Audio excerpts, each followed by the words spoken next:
All right, it's 10 o'clock, which means if you have come for the panel on law, power, and resistance, reframing anti-discrimination in housing, education, and activism, you're in the right place. We are here today with 5 wonderful panelists from across the country who are going to be speaking to you about their work in this area. We have Michael Green, a law professor at Texas A&M. We have Sahar Aziz, a law professor at Rutgers, who's also the founding director of the Center for Security, Race, and Rights. And we have Joyce Ball, associate professor of race, diaspora, and indigeneity at the University of Chicago. We have Isatu Berry, assistant professor of law from Brooklyn Law School. And last but not least, we have Yvette Papot at the University of the District of Columbia, Clark Law School. Today we're going to be talking about how the anti-discrimination laws have been perverted and weaponized in the modern times. And each of the panelists will be talking about a different tool that has been used for progress in the area of race in this country, but in the modern times, as I said, it's been perverted, and they're going to talk about their scholarship in this area. And we will hear kind of an arc of how this is happening. We're going to start with Michael, who's going to talk a little bit about 1981. Sahara is going to talk about Title VI. And then we'll take a little break and talk about the Black Power movement and how it created a generation of activists that was really kind of one of the precursors to what we understand now as CRT. And then we're going to talk a little bit about housing law, specifically vouchers, and maybe looking a little bit forward thinking to see how we can actually take the weaponization and the targeting of people using these otherwise progressive statutes and see if we can, recapture some of that and turn things around. So with that, I will turn it to Michael to start us off.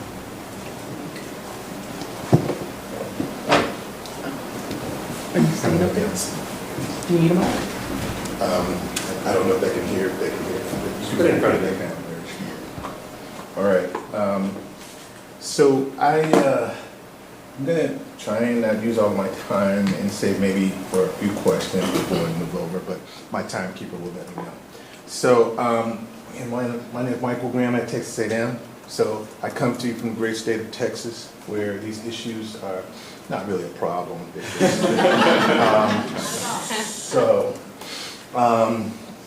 And I know this is being recorded, so I just want to make sure that you know, not really a problem, but a problem.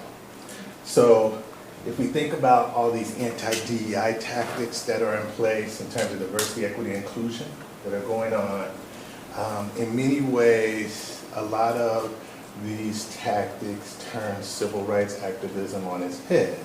And what I mean by that is they use like civil rights language, and now they're using a statute that is something that these groups think allows them to bring lawsuits suggesting that white persons are being discriminated against based upon race. So they align their claims with civil rights organizations. They cite 2 decisions that were issued in the 1960s that were supportive of civil rights groups like the NAACP and the ACLU and the Sierra Club.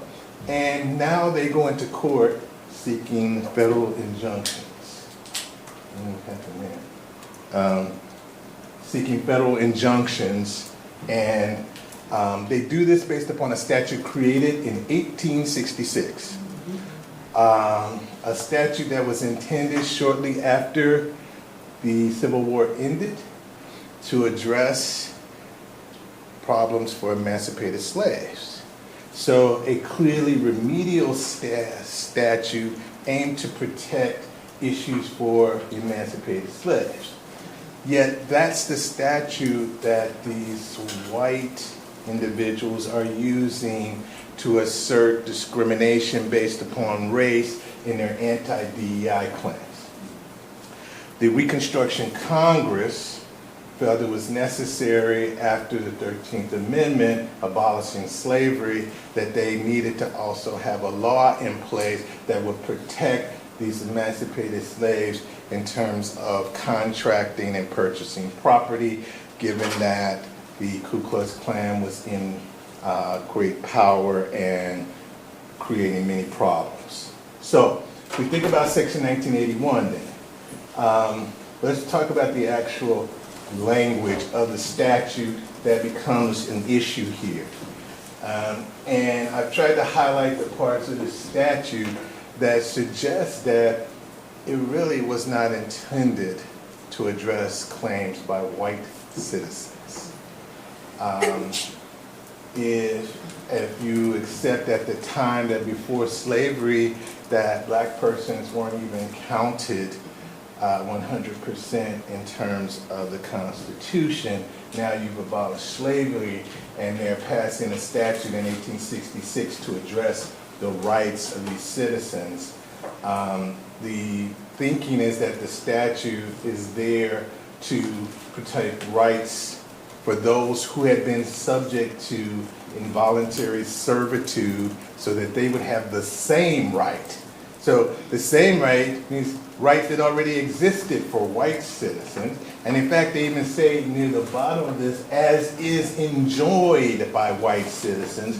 So white citizens always had these rights. This is a remedial statute. It was not intended to address the rights of white citizens.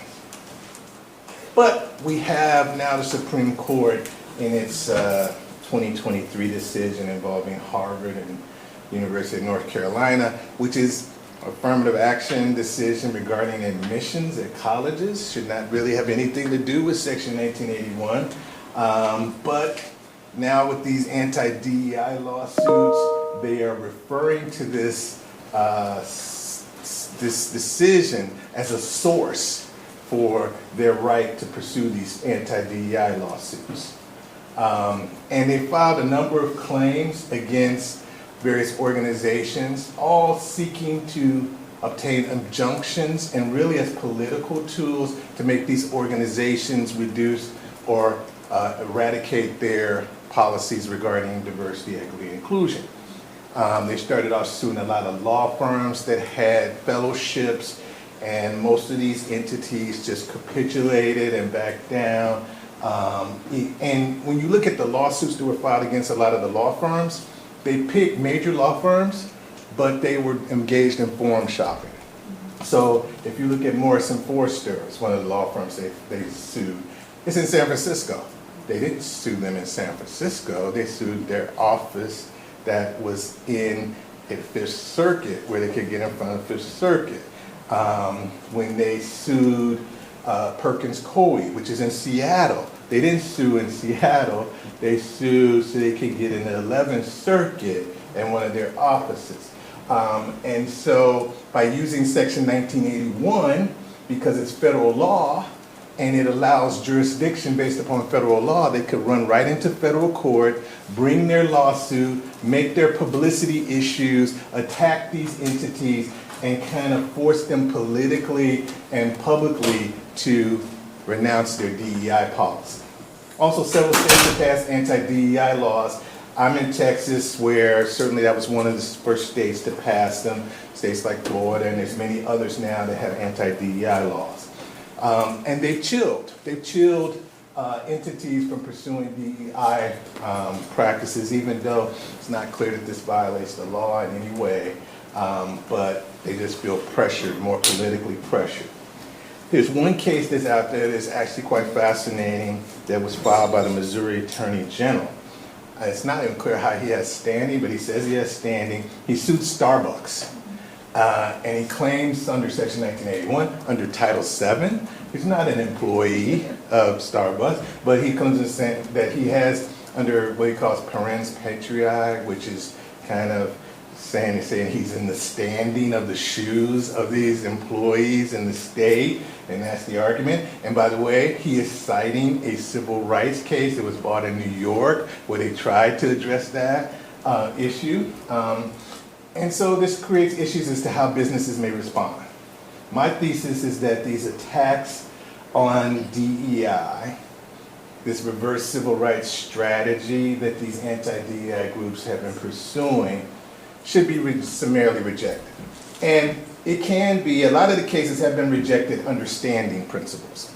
Because what these organizations are doing is saying, kind of similar using civil rights strategy, right? The NAACP would bring lawsuits on behalf of black citizens and not want to identify those citizens, want to keep them anonymous so that they would not be retaliated against. Well, they're saying these white persons, should remain anonymous. You don't know who they are, and they're fearing that they would be retaliated against. So they're those ones who are the sources of these lawsuits, and you don't even know who they are and what their legitimacy of their claims might even be under the standing issues. This also suggests that there might be issues regarding causation. And under Section 1981, causation is difficult to establish. Yet most of the cases have not even gotten to causation. And depending upon which jurisdiction you're in, they're just allowing these injunctions saying that there's likelihood of success, which again chills these entities from feeling like they can go forward. So standing is certainly one way to attack these issues, and it's something I will bring up in my paper. It's almost done in terms of finishing it. But so most of them have been rejected on standing.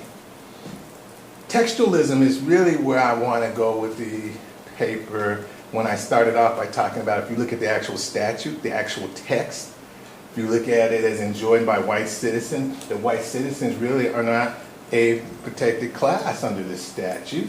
The problem with that is there's a decision that was made, there's an issue by Justice Thurgood Marshall called McDonald versus Santa Fe Trail, where they decided that white persons are covered by Section 1981.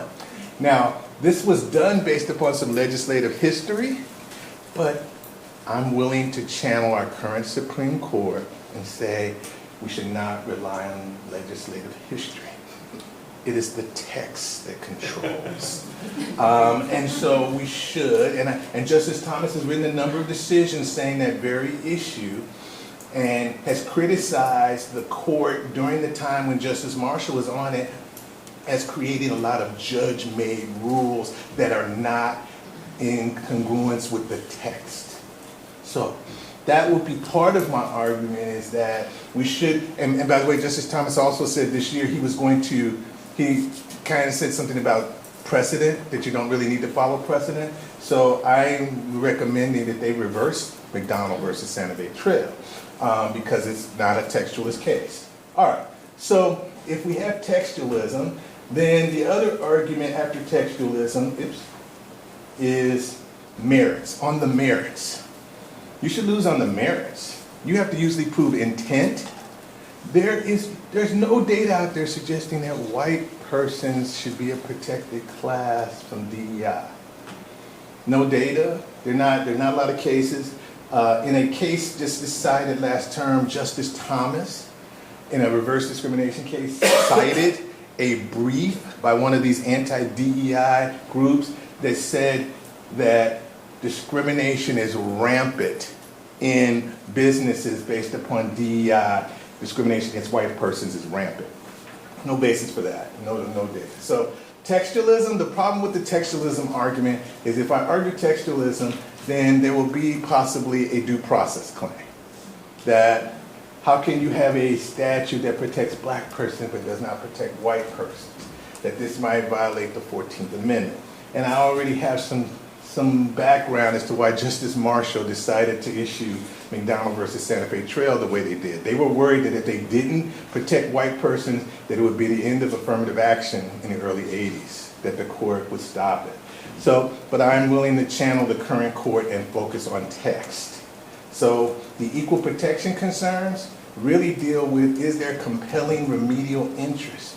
There's tons of data out there, although that data is being scrubbed every day by the current administration. You can find the data still that suggests that there is a remedial need to address how black persons are treated in our society. There is no data that suggests that white persons are being treated badly through DEI. So that's a difficult argument. It's a constitutional argument. And so I'll come to my last point. if I can't win that, I'm willing to give up on the statute. That's a controversial point. And why I say I'm willing to give up on the statute? Because if you're going to use it against black persons for the benefit of white persons, and you're not willing to accept the remedial argument, then what is the statute really getting you anyway? But that's my controversial issue. So when I think about standing, I say, yes, you could have standing. Yes, we should reverse McDonald. Yes, causation should win on the merits, but maybe the chilling aspects are too much that the statute is not getting you anything anyway. And there's lots of data to show that black persons lose under the statute anyway, a majority of the time. So that's it. Thank you, Michael. I have a question. Yeah. Are there any cases we should be watching that are winding their way through the courts to see how these theories are playing out? Well, so the last term they decided Ames, which was a reverse discrimination case that dealt with a woman who said that she was discriminated against because she was heterosexual, that the reason why she didn't get the promotion and job, she said, was because she wasn't gay. That had nothing to do with race, but Justice Thomas, in his concurring opinion, wrote all about race and criticized reverse discrimination based on race. He criticized that you don't even know what a majority is based upon race because of mixed race. And I believe that we haven't seen it yet, but there will be courts that will take that concurring opinion and use it.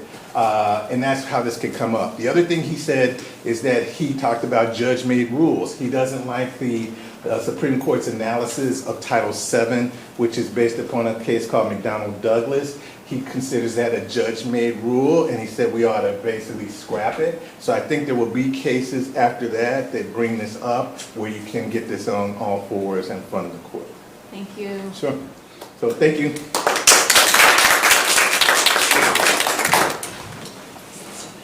I should have mentioned, we're going to have Q&A at the end, but if we have time between panelists, I'll see if I could pose a question. But if you have a really pressing question, just raise your hand at the end of the presentation. Okay. Yeah. Okay. Yeah.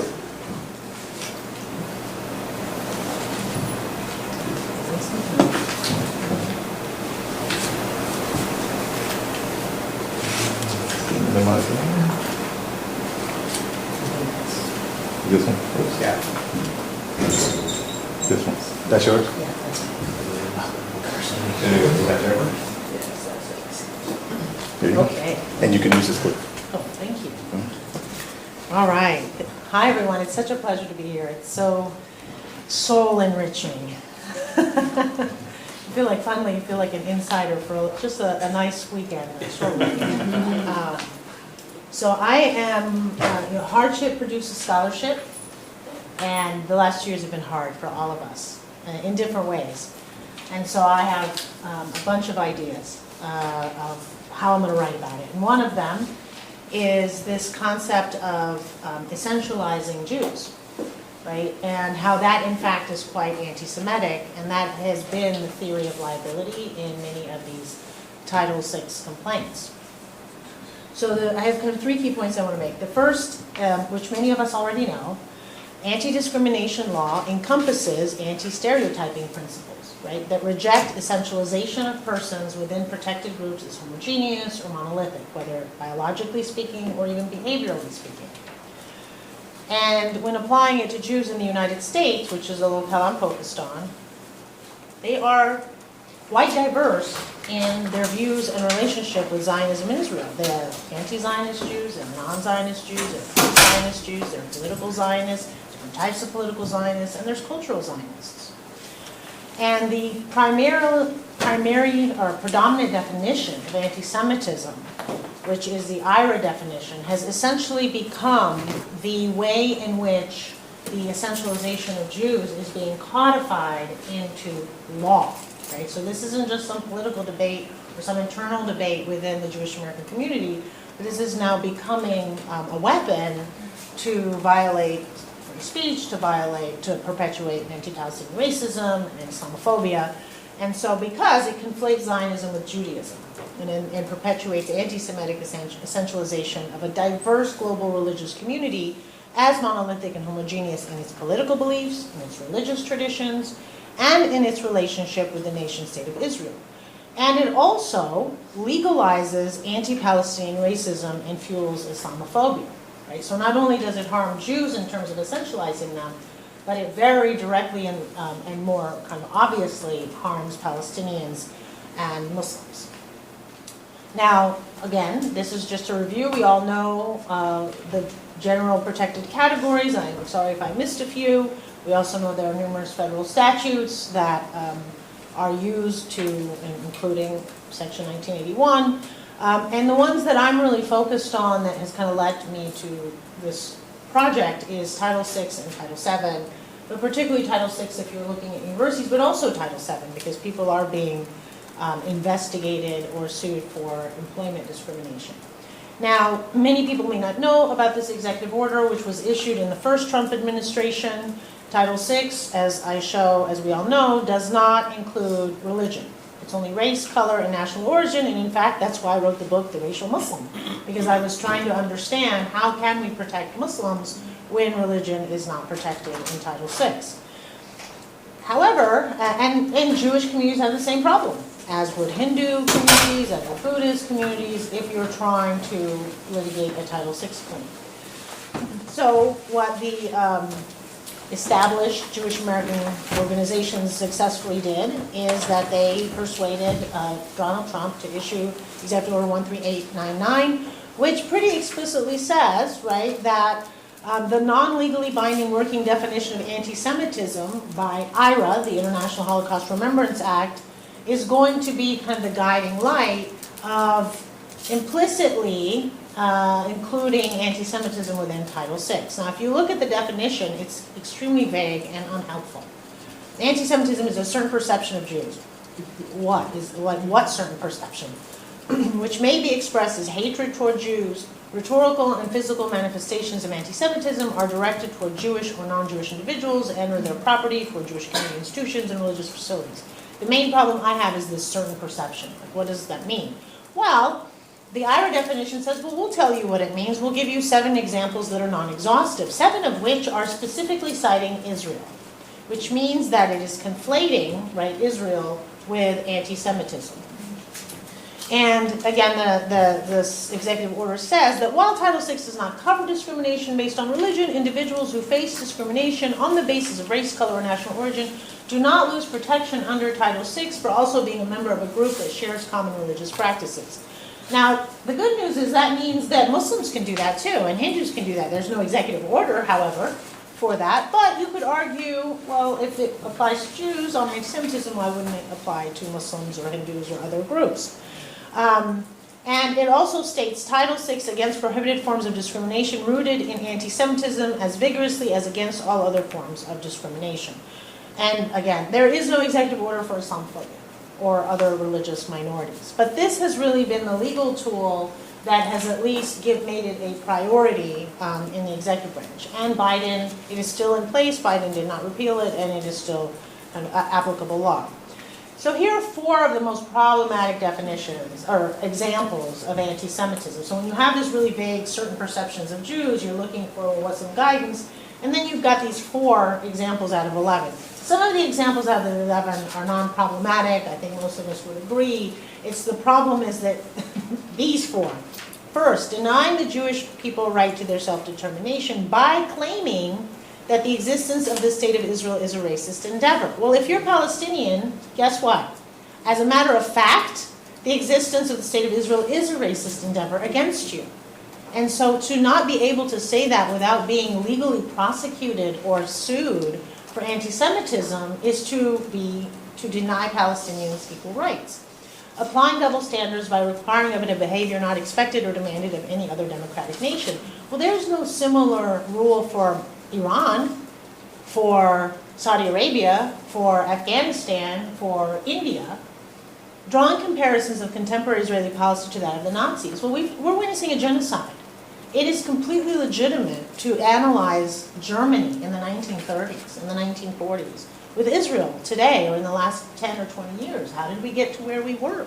What if we want to understand? That doesn't mean you're saying that the Holocaust is equivalent right? There's genocides come in different forms, have different implications, but the fact that you can't even engage in that analysis then again makes you susceptible to liability for anti-Semitism. And then holding Jews collectively responsible for the actions of the state of Israel, which I don't find problematic at all, except here's the problem. If you're saying that Israel represents all Jews, but then you're saying you can't hold all Jews collectively responsible for the actions of Israel, you're actually doing quite the opposite, right? You can't have it both ways, which also shows why this definition is very harmful to Jews. And from the Palestinian perspective, making all of this unlawful under anti-discrimination law means that you're engaging in Nakba denial, apartheid denial, genocide denial, and for them, this is not an abstract problem. These are people who are being killed, they're being maimed, they're being orphaned, they're being displaced, and you need to be able to have those conversations or engage in activism or litigation. So just a really quick review of what we already know about essentialism and stereotyping, that essentialism is the belief that certain groups, racial, ethnic, gender, religious, have inherent unchanging characteristics that define them. And the reason that we are anti-essentialist in anti-discrimination law is because essentialism reinforces stereotypes, justifies prejudice, accepts racial disparities, and hinders equality. And therefore, it is a fact, not an opinion, that not all Jews are Zionists, that not all Jews agree on the political solution to Israel and Palestine, that not all Jews are pro-Israeli, and that not all Jews are personally attached to Israel. Therefore, Jews are not identical, homogeneous, and monolithic, which is such an obvious point, but the entire law on combating anti-Semitism is based on this not being true. So a very quick review, and I have a list of book recommendations this is a very rich literature that's developing, is here are kind of the categories of Zionism that one should understand when trying to understand the relationship of American Jews and Zionism. So you have political Zionism, which is the dominant view of the established Jewish organizations, which is the creation of a territorial state, exclusively a Jewish state in historic Palestine. Whether it is from the river to the sea and beyond, which is the Netanyahu paradigm right now, they want from the river to the sea to be only Jews. Right? They do not want the Palestinians there. And you just look at what's happening over the last 20 years, and the facts speak for themselves. Gaza is just the tipping point. You also have those who believe in a two-state solution that says, okay, we're going to have the Israeli state and we're going to have a Palestinian state, and that after 1967 borders. You have non-Zionism. These are people who supported the transfer of Jewish persons to historic Palestine as a safe haven in the 1930s, 1940s, 1950s, and beyond, but oppose the creation of a Jewish sovereign political entity on that land. They recognize the existence and rights of Palestinian communities that lived there for generations, and they do not interpret the religious chant next year in Jerusalem to mean creating a separate Jewish state. And you have anti-Zionists, who are Jews are a religious group who do not have a superior territorial claim to historic Palestine. Anti-Zionists recognize Palestinians as the indigenous people of the land for centuries, alongside the Palestinian Jews who had been there prior to the Zionist movement. And they, again, do not interpret next year in Jerusalem as creating a separate Jewish state. And then you have post-Zionism. And these are Jews in Israel and in the diaspora that recognize the accomplishment of the basic ends of Zionism. In other words, we are here, right? Israel is a Zionist state and it's here. And now we need to focus on making Israel a democracy for all its citizens, including Palestinians. And oftentimes these folks are also two-state solution supporters. So it's really nuanced and it's really complicated. Now, prior to the Holocaust, this is a fact that most people don't know, most American Jews and American Jewish organizations were opposed to Zionism. And that's why Zionism, this is more evidence that Zionism is not Judaism. They pointed to the United States as a model state formation where religion and state are separated. All persons are citizens with equal rights regardless of religious, racial, or ethnic minorities. And being in America as Jewish minorities, this is what they supported politically. They also, the Reform Judaism Pittsburgh platform in 1885, part of its resolution is Reform Jews responded to anti-Semitism and white Christian nativism by rejecting Jewish nationalism and Zionism. which they felt drew attention to American Jews as a separate and distinct people and made them less safe and appear less invested in the US. In other words, it perpetuated the dual loyalty trope. And eugenicists, white supremacists, were constantly saying the Hebrew race is separate, it's inferior, Jews are a separate race. And so many of the Reform Jews said, no, we are not a separate race, we are a different religion, we're not a separate race. Yet right now, that's exactly what's being perpetuated. Now, it's really after 1967 that you see the Zionization of American Jewry, where Zionism becomes equated. So let me just go over a couple of the organizations so that you understand that this is very abbreviated. The American Council for Judaism adopted the position that Jews are a religious group rather than a national group, and it supported integration of Jews into American civil culture. The American Jewish Committee also had decided before 48 the Zionist project is unworkable and at odds with the need to promote civil rights and equality for Jews in the United States. And they did not believe in, they were non-Zionists mainly, but some of them were also anti-Zionists. Now, today, this has changed significantly. So if you look at the Conference of Presidents of Major American Jewish Organizations, an umbrella group of 50, these organizations, which we call the establishment, the Jewish establishment organizations, they support the outer definition of anti-Semitism. However, they do disagree on issues of annexation of the West Bank and Gaza into Israel, the status of East Jerusalem, the future of settlements in the West Bank, and some also on the definition of anti-Semitism and the Netanyahu government policies and practices, but they all identify as political Zionists. Now, look at this survey by the Jewish People Policy Institute. And again, take surveys with a grain of salt, but this shows that you have a growing number of Jews in America who are not identifying as Zionists. It's almost reached 30%. The vast majority of them are under the age of 30. Right? So there is a change. So to say that all Jews are Zionists is factually inaccurate and, again, essentializes. And we remember these pictures, right, that were coming over the last 2 years where you had many of these young Jews doing very, public displays of resistance. So these are the two main organizations that are anti-Zionist, which some of you may have heard of, Jewish Voice for Peace, and If Not Now, established in 96 or 2014, and you can see their members are relatively small if you consider the Jewish American community is about 6 million. But again, it's growing, and where is it growing? In American campuses, which is why the traditional establishment is fighting the universities. In part, they are fighting their own young people.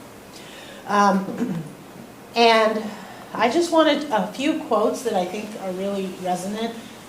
One, Sarah Boris, a student at Barnard, said, "My father and my mother made sure that I knew being Jewish meant to join together with other oppressed people because only collective liberation will keep us safe. That lesson of solidarity always extended with solidarity with the people of Palestine. The Gaza Solidarity Encampment is a reflection of the Jewish tradition of togetherness and liberation." One of the leaders, Grant Minor, I highly recommend you watch The Encampments, the documentary. He was Jewish American. He was a leader of the Gaza encampment. He got fired.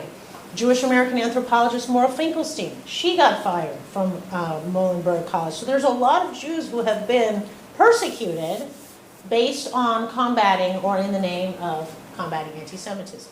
So I'll just end with a few polls so that you can just see how the facts show there's a lot of difference of opinion. And so to allow this monopoly by specific groups like the ADL or AIPAC or American Jewish Congress Committee, which has completely changed from being non-Zionist to a political Zionist, is you'll see there's a lot of growing disagreements. So even American Jews are also not as supportive as Israel as they were 10 or 20 years ago.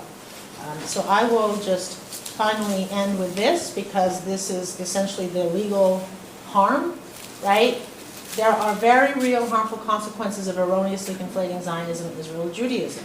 You have legal liability for exercising First Amendment rights to free speech and expression, censorship of academic freedom, research conferences, classroom discussions, curriculum, deportations, visa revocations, visa denials, the legitimization of anti-Palestinian racism and human rights violations, and it fuels anti-Semitic tropes that Jews are insular, monolithic, and have dual loyalties. And in fact, there are Jewish studies scholars who submitted an amicus brief, 27 of them, in the Harvard University lawsuit. So we have to push back on this very anti-Semitic trope that is being perpetuated by the establishment Jewish organizations, and say, no, this is just not acceptable. All right, so I'll just end with some resources. Go to csrr.rutgers.edu, the Center for Security, Race, and Rights. This is an issue brief that we just published. We also have Presumptively Anti-Semitic, a report called The Islamophobic Tropes in Palestine-Israel Discourse. All of this just provides more analysis. And then finally, we've been very, very actively doing education on Palestine by also bringing both Jewish American and Palestinian Americans. And so with that, thank you very much, and I look forward to your questions. Next, we'll hear from Joyce.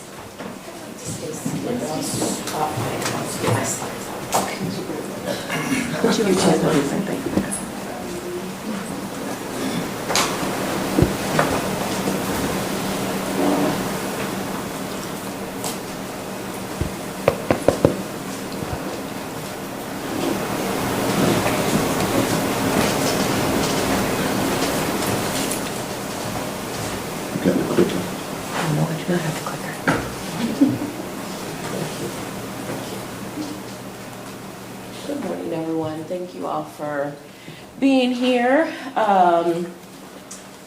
It's a real honor to be here as a person who works in the critical race tradition, but who's not legally trained, who's not a legal scholar. So I'm really thankful for the opportunity to be able to present to you all today. So I'm presenting today from a work in progress, and really can't think of a better place to do so. The work I'm presenting today makes the argument for another root in the family tree of critical race theory, the practice of Black Power law, especially in the National Conference of Black Lawyers. So I found this connection when I was doing research for my larger book project on Black Power lawyering. For those of you unfamiliar with NCBL, it's an organization that was founded in 1968 to be, quote, the legal wing of the revolution. It grew specifically out of the frustration of Black lawyers embedded in the National Bar Association and NCAA, oh Lord, NAAC, where was I going with that? NCAA. Y'all knew what I meant. Legal Defense Fund. And the general trend of white lawyers defending Black Panthers. The spark for the organization came after a conversation between Floyd McKissick and Robert Carter after the 1968 NBA meeting, when they had left that meeting feeling like Black lawyers were no longer central to the movement for Black liberation and wanted to do something about it. So they called together a group of attorneys to discuss the idea of a new organization. I'm making a lot of assumptions about knowledge of organizations and individuals for time. So if there are people, individuals or events, anything you have questions about later, just let me know. So that meeting happened in Capahossock, Virginia, and was attended by 17 attorneys, including Robert Carter and Floyd McKissick, Timothy Jenkins, Derek Bell, Samuel Jackson, A.J. Cooper, and Orzel Billingsley. At the gathering, they decided to host a conference and create a permanent body, and prepared a declaration of concern and commitment to mark their founding. In it, they note that this is a quote that's up there, no, it's not. It's right there. The Black Revolution, sparked by the growing realization that white America does not intend to deal with Black people in accordance with constitutional standards, presents the concerned Black lawyer with questions of the most serious nature, the answer to which necessitates a reevaluation of his role in relationship to the Black community. This double disappointment with the gains of the civil rights movement and with Black legal organizations is central to the rise of NCBL and goes on to shape their work in meaningful ways. It's a similar disappointment that gave rise to Black Power and to CRT. The story of NCBL is really at the heart of the book that I'm writing. And as I started trying to make a case for Black Power law as an identifiable body of law, I saw a very real connection to CRT in terms of people and events as well as ideas. So at this point in my work, this connection to critical race theory is sort of an epilogue to the story that I tell in the book. But I know that it's an important precursor to the movement and tradition, and so I wanted to tell it here and think together maybe about what to do with it. It's a story that extends the historical timeline of critical race theory, expands the canon, and asks us to think about critical race theory as partly emerging from the practice of law that was developed around defending radical activists in the late 60s and 70s, and I think reclaims rather than rejects its radical roots. So the CRT origin story starts with the CRT conference in Wisconsin, with its precursor being the institutional battle that ensued over Derek Bell's departure from Harvard, and the push to offer his course, resulting in the creation of a student-funded alternative course at Harvard that was held in the spring of 1983. Obviously, a very truncated version of the history. There's some citations down there to read more. But the research for my book quickly revealed one particular thread that I haven't seen addressed yet. And so I want to start this with my story of how I sort of made this connection between Black Power lawyering and CRT. So as I zoomed out from my research, I was interested to see if I could spell out the tenets of Black Power law, to see if it sort of cohered into an identifiable approach, and to see the extent to which it was reflecting the Black Power movement overall. And so this is what I came up with, that it's characterized by 5 major ideological tenets. The first is that anti-Black racism and racial inequality is institutionalized, foundational to and constitutive of U.S. society and law. That the fight against anti-Black racism is both domestic and global. Third, that in a society where Black people have to fight for liberation and our movements are repressed with state violence, the law, the courts, and prisons are particularly important sites of resistance. That there are significant contradictions between the moral and ethical bases of constitutional law and the empirical reality of Black people in the United States. And finally, that Black thinkers, lawyers, and other professionals should be at the center of the struggle. So the book spells these out in detail. that we don't have time to get into here. But when I finished pulling these together, I was like, wait a minute. Yes, they do reflect the Black Power movement, but they also feel very aligned with what would become critical race theory. Now, I'm not making a purely like a causal or straight line argument, because for one, the intellectual precursors of critical race theory are the same intellectual precursors of Black Power law. The idea that racism is structural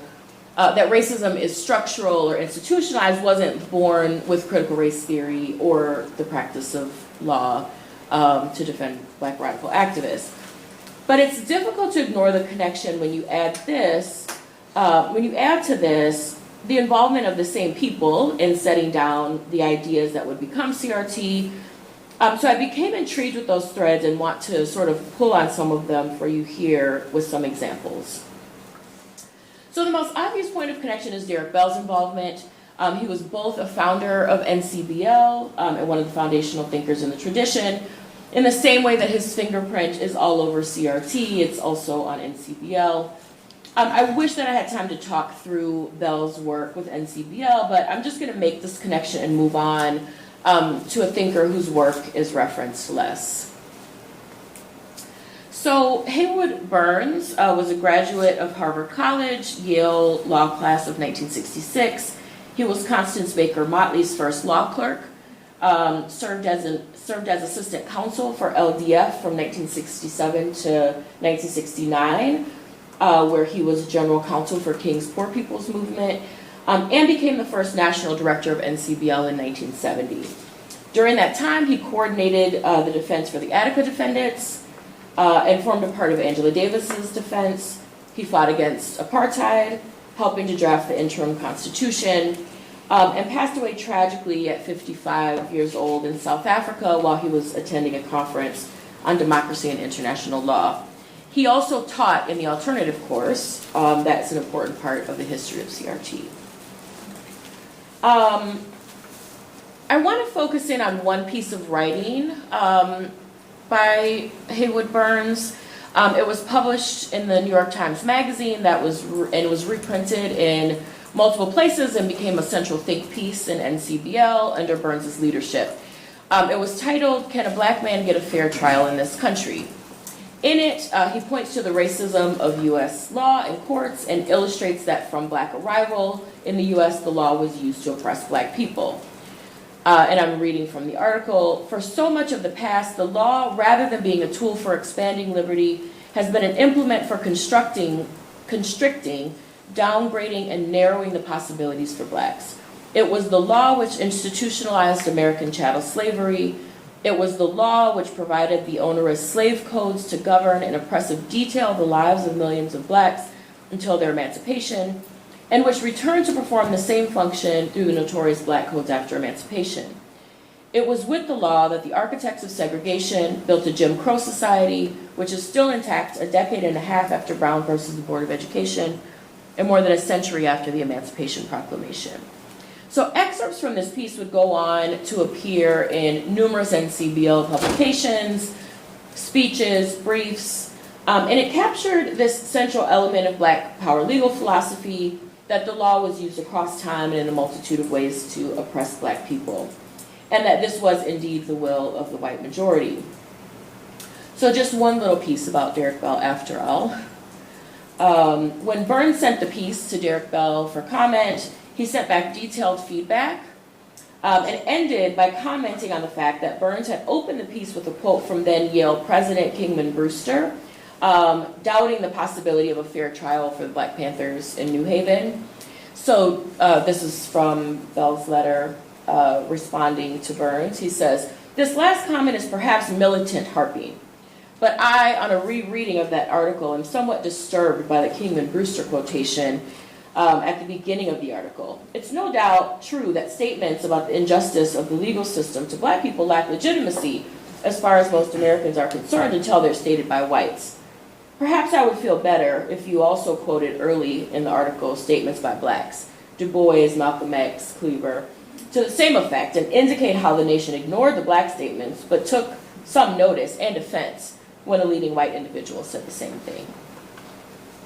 So there's so much I wish I could share with you about this group of lawyers, but I want to say something about the practice of Black power law as an important precursor to CRT, which I think is the more novel contribution.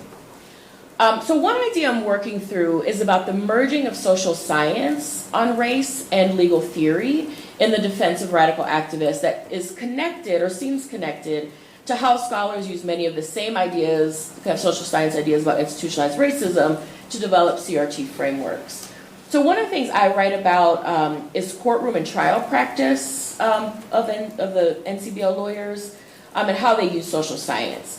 So NCBL did not invent scientific jury selection, but there are forerunners in the practice. It was essential to their success in the Angela Davis trial. And while there's some older papers on it, that story has yet to be fully written. And in that case, it's not only in jury selection, but in their consultation with social scientists throughout the trial on questions of race, and the way that they mobilize race and racism throughout the trial. The defense also mobilized something like counterstory, what I call flipping the script for my students. In his closing remarks, a part of what Leo Branton had to do at that trial was help the jury understand why Davis fled California after the courtroom incident that led to the trial. So at the beginning of his closing remarks, he said to the jury, "I'm going to ask you, if you will, for the next few minutes to think Black with me, to be Black. Don't worry, when the case is over, I'm going to let you revert back to the safety of being what you are." This is him opening his closing arguments.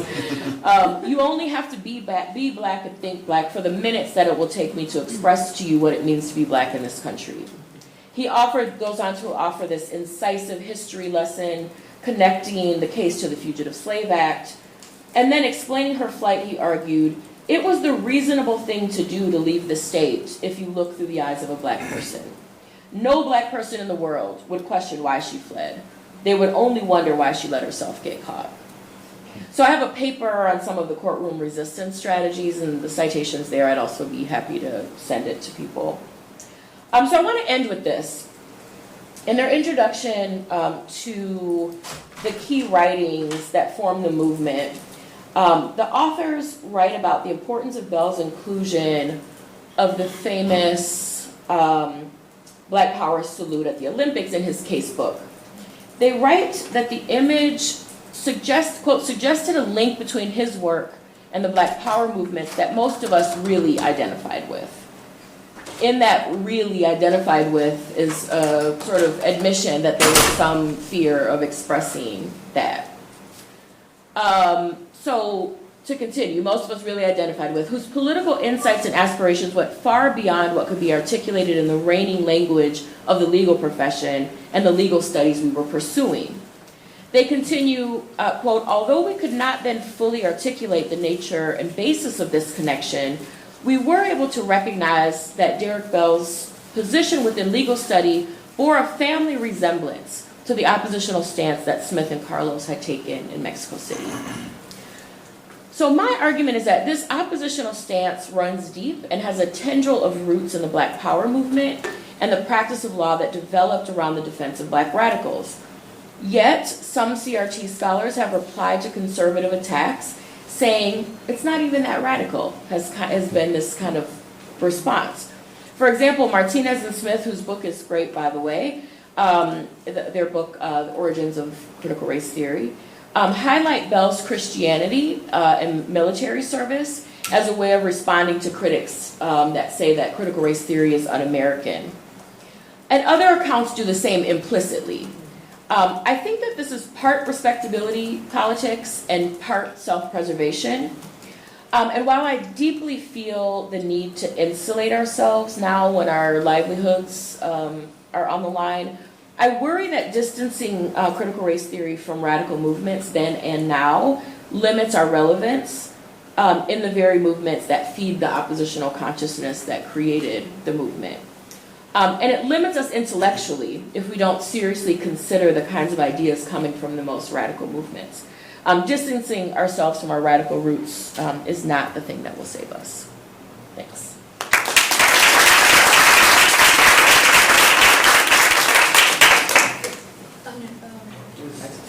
I think I choose next. And then you can you want to switch now? Okay. Oh, you want to go to what? I'm gonna pull up my slides. And then Okay, I'm going to stay here. Okay. Yeah.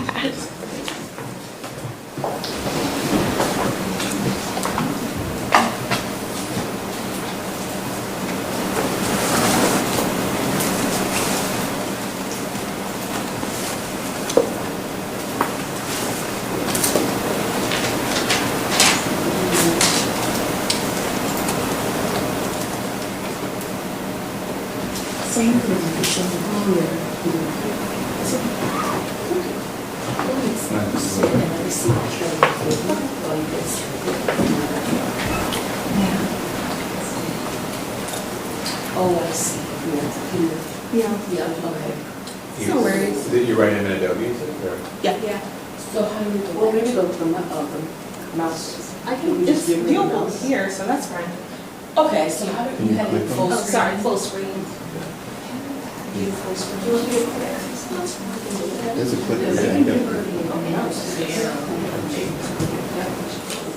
the clicker working? Yeah. Oh, the clicker will work. Okay. Oh, okay. No, it's only that she can't see it there. Yeah, you just can't see. Thank you. Yes, It's okay. present. Appreciate it. Sorry. That's fine. Hi everyone, my name is Isa Tubari. I am a housing attorney and assistant professor at law at Brooklyn Law School. I run the Housing Justice Clinic there, and today my presentation will be on source of income discrimination. I'll start off with clicking. Just working. Yep.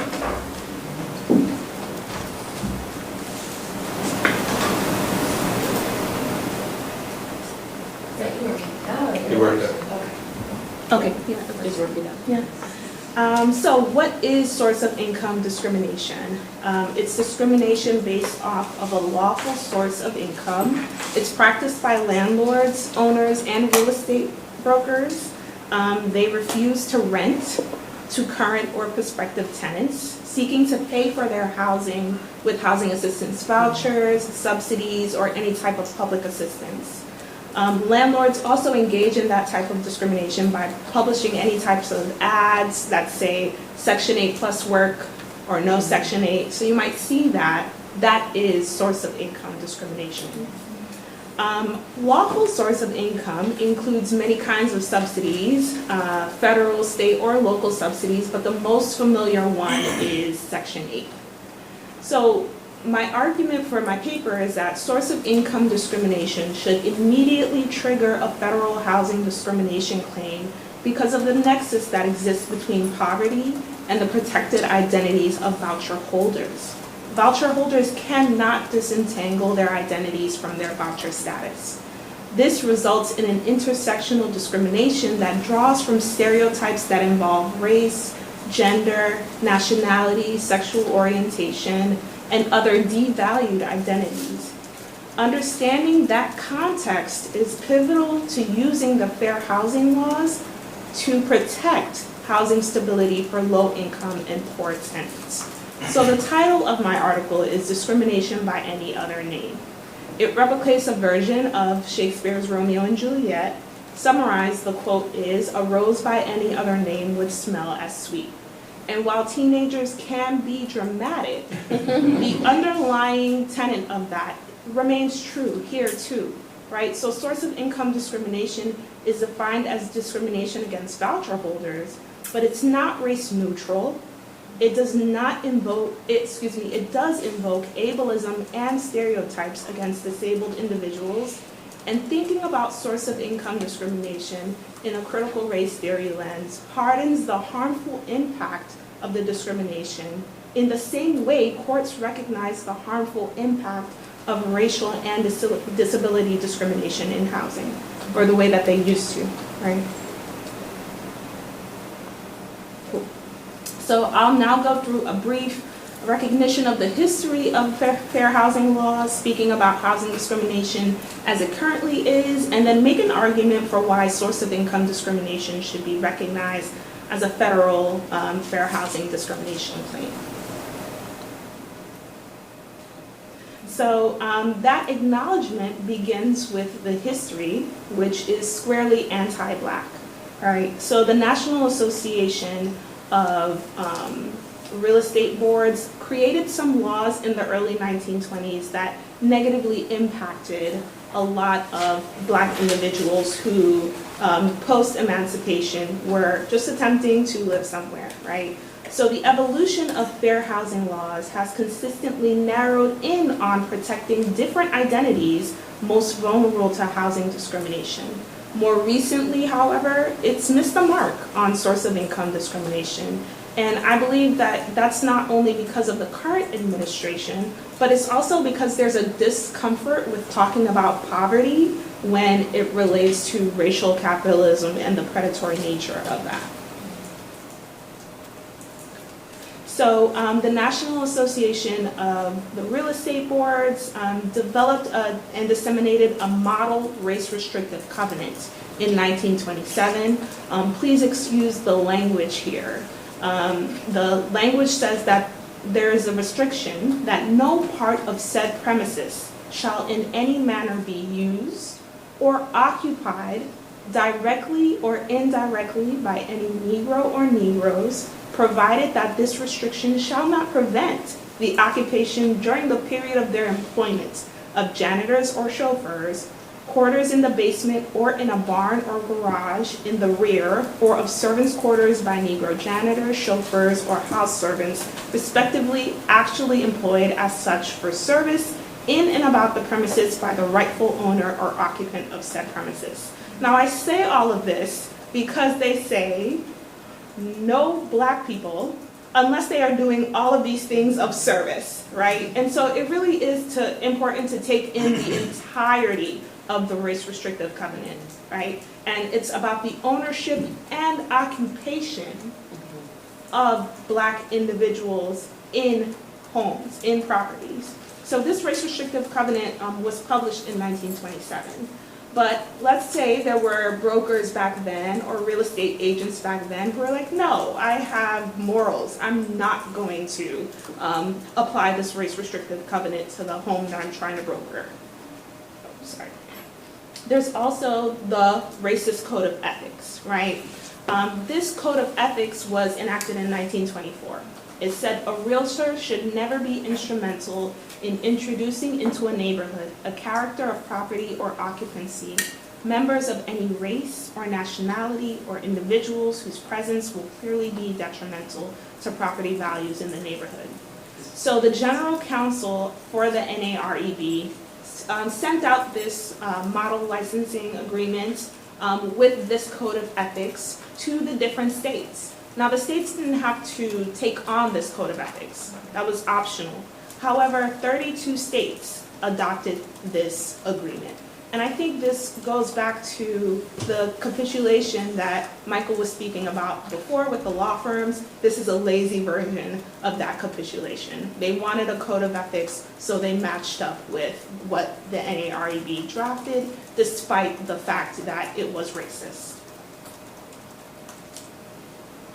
So going more into the history of fair housing laws, they've existed since the 19th century, but they failed to hold perpetrators accountable for the discrimination until more recently. The Civil Rights Act of 1866, right, said that all citizens of the United States shall have the same right in every state and territory as enjoyed by white citizens thereof to inherit, purchase, lease, sell, hold, and convey real property, right? So this is another example of those laws that were created post-emancipation, right, that were meant to make clear that people who were not white had rights to property, whether it's to own or be in space. So not until over 100 years later was the Fair Housing Act passed.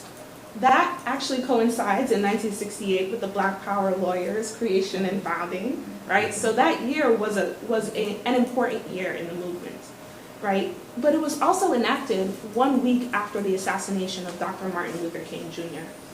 It had 3 goals: prohibiting discrimination on the basis of race, religion, color, and national origin, replacing existing patterns with a balanced system, and they created an affirmative duty to further fair housing.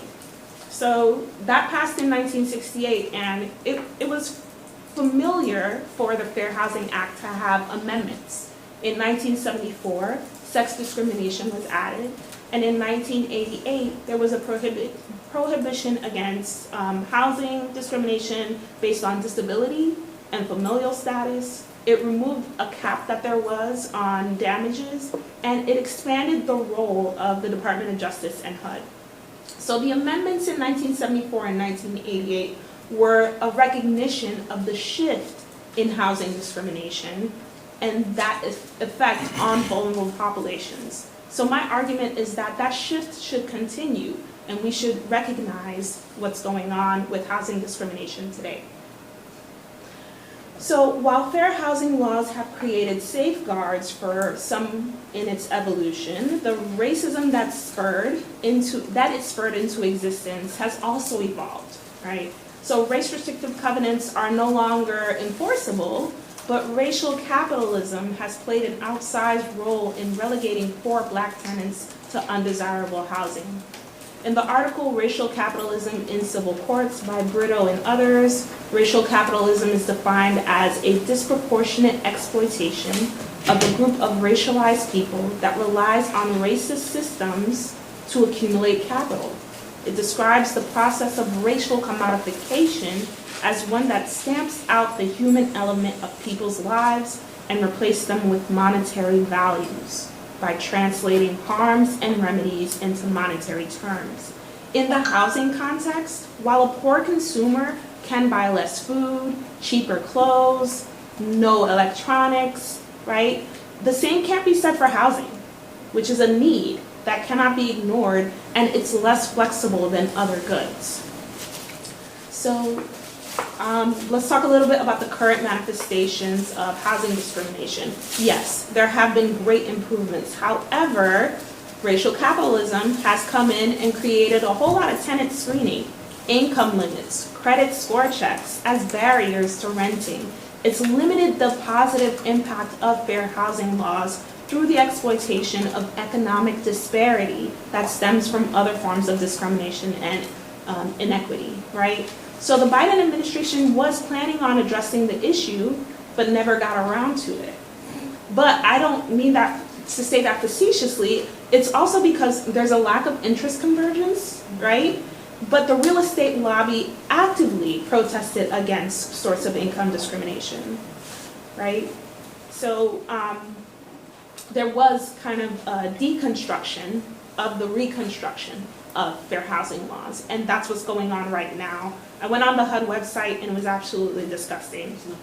It was so disappointing. And it used racist and xenophobic language to describe what they are supposed to be doing, which is supposed to be anti-racist and anti-xenophobic. So I do want to say that the solutions that we need don't have to be made from scratch. We can turn to states to figure out what to do, right? So states have always been kind of ahead of the curve with fair housing laws. States, in New York City, the human rights law was passed in 1957, and the New York State Human Rights Law was passed in 1961. Both of those provided tenants with discrimination protections before the Fair Housing Act was passed in 1968. Right? Currently, there are 23 states and a little over 100 localities recognizing some form of source of income discrimination. So source of income socioeconomic status is generally not recognized as a protected identity for discrimination. For voucher holders, the overlap between poverty and race and poverty and disability are clear, right? And like Sahar shows, the manipulation or molding of social definitions to create legal theory has had a negative impact on the individuals who are supposed to be supported by vouchers, right? So as I stated before, thinking about source of income discrimination in the critical race theory lens hardens the harmful impact of that discrimination. Jasmine Harris said that race and disability have a complicated but interconnected history. I would also expand to say poverty is included in that, right? There is an overlap with race. Black and African Americans have the highest participation rates in Section 8 and public housing. There's an overlap with disability, specific vouchers and public assistance benefits like those for veterans, Social Security disability, and supplemental security income all negatively impact voucher holders, right? So if we turn to disparate impact claims, attorneys can use a prima facie case to focus on facially neutral policies that have a discriminatory effect, right? So those facially neutral policies like tenant screening, income requirements, credit requirements, rental history. I always say this, I never miss an opportunity. I'm older than credit scores, right? I never miss an opportunity to say that, truly. But courts are currently divided on how they rule when it comes to allowing disparate impact claims for source of income discrimination. So I end this presentation by finishing the quote from the beginning, right? Discrimination by any other name would be as violent, right? The government is actively sabotaging the programs that it created, right? Section 8 is a government program, and when it does not recognize source of income discrimination in the housing sphere, that negatively impacts the housing stability of low-income renters. And the expansion of housing voucher programs is integral to establishing that housing security. So there's a clear overlap between individuals who use vouchers and identities that receive discrimination protections in the housing sphere. And that only reinforces source of income discrimination and the fact that it should be recognized as a form of housing discrimination against tenants. Thank you.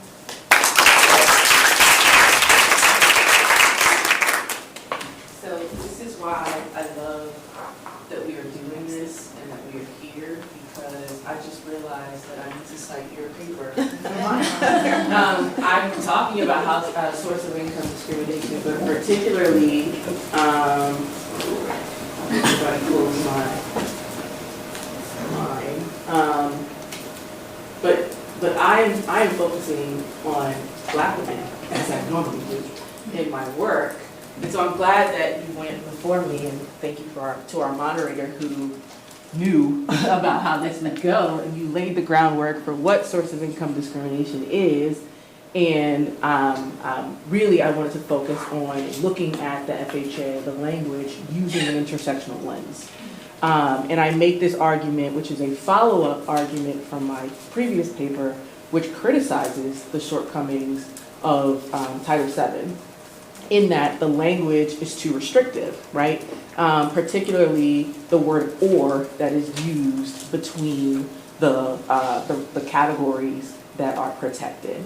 And I argue that that word "or" is shouldn't be there and really should be read as or any combination thereof, much like other scholars have read, because of causation. So I'm going to get there, but I want to thank you all so much for being here.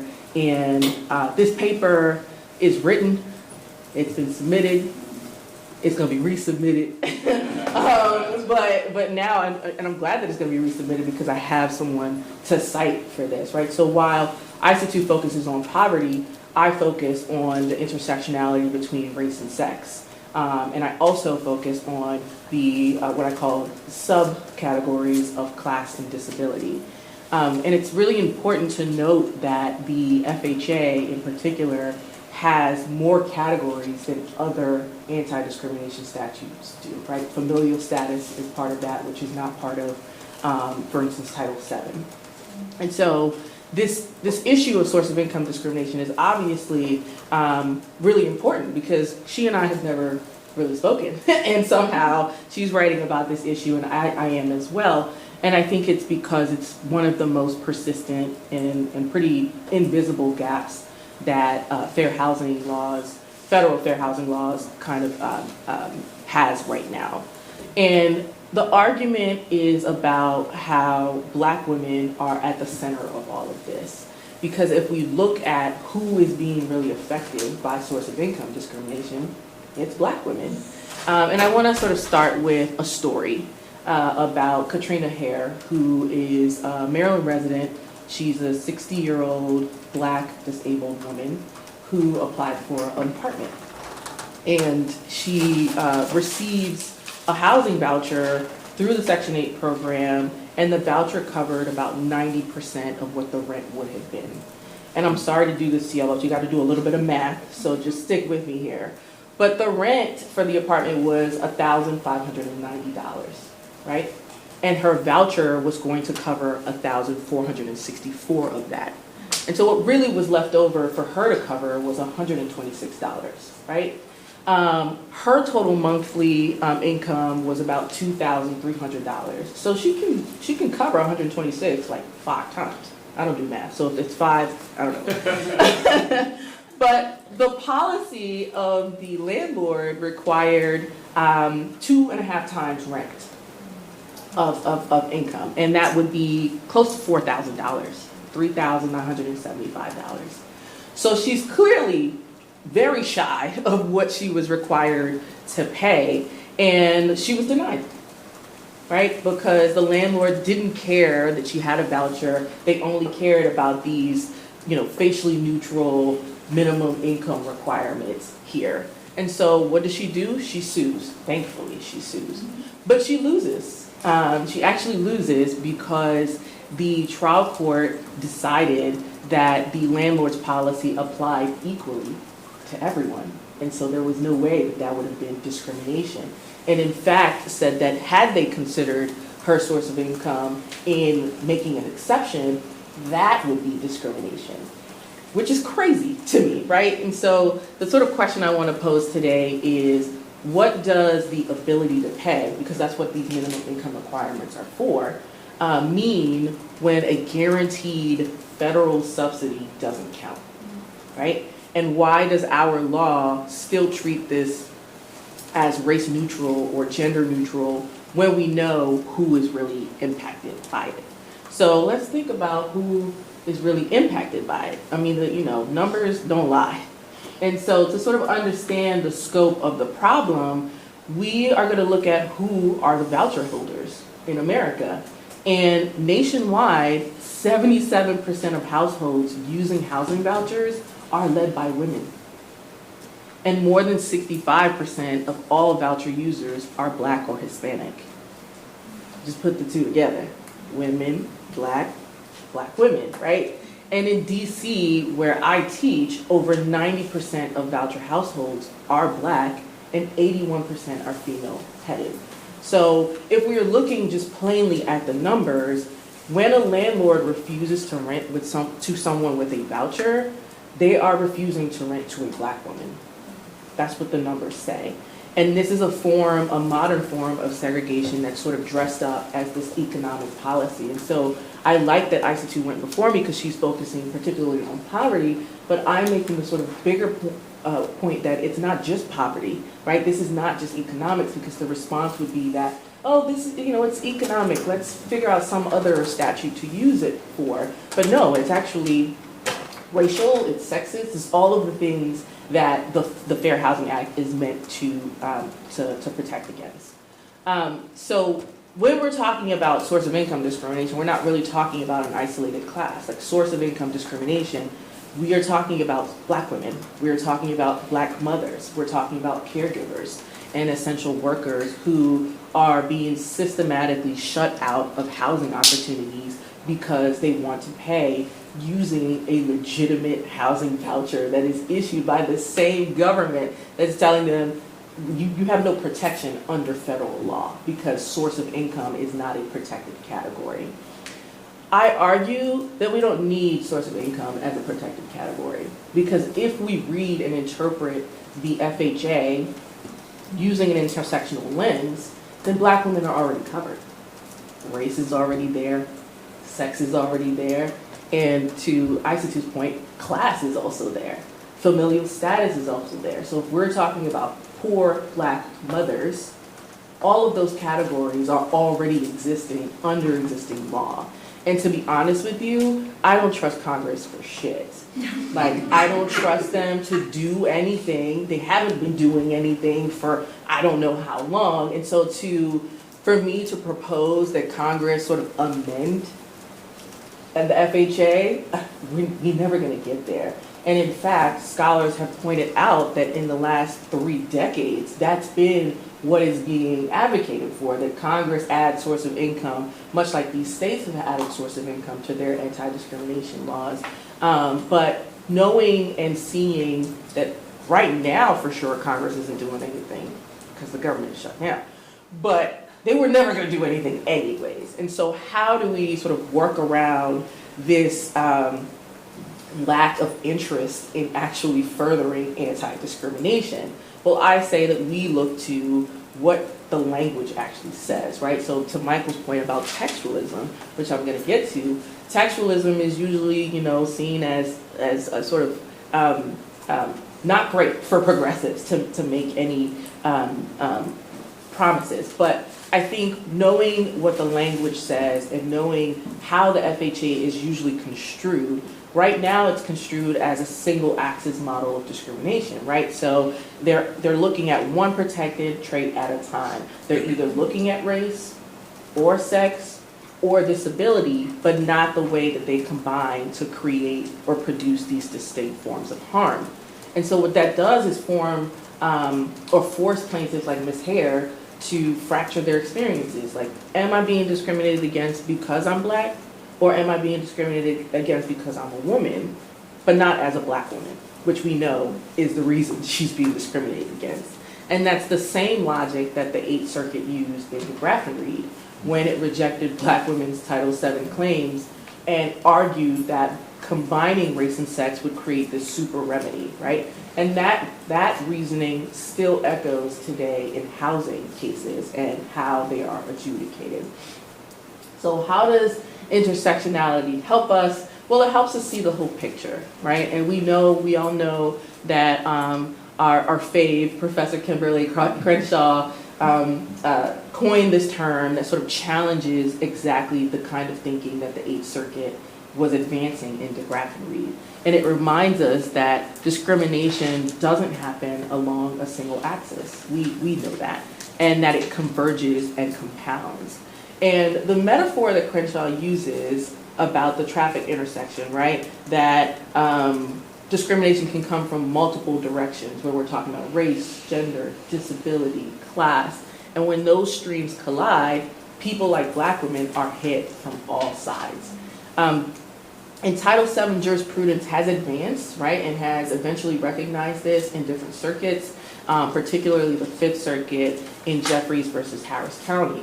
And what I liked about that case is that the emphasis on causation and the emphasis on the language of because of, right? And that's helpful because I never thought I'd be citing Justice Gorsuch, but here we are. He does the same thing in Bostock, right? He does the same thing, uses the language of because of, and actually, I think, copies Crenshaw's analogy or metaphor and talks about this traffic intersection. And I'm like, wow, that sounds familiar. But before we get there, I want to talk about what the numbers are saying about sort of who is under disadvantage, right? This compounded disadvantage. And we have studies that show that landlords are less responsive to inquiries from Black women when compared to white women. And that the gap widens when they're using vouchers and when they have children or children are mentioned. We also have numbers that show that in Boston, for instance, 90% of voucher users face discrimination. Boston doesn't have source of income as a protected category. So that really shows that there is a difference when there is clear identification that source of income discrimination is not welcome here. And so a Black single mother with a voucher faces a triple penalty. They face one for their race, they face one for their gender, and they face one for poverty, particularly. And I think there's a fourth one here, which is familial status, because it's extra compounded when they are Black mothers. And so how do we sort of fix this?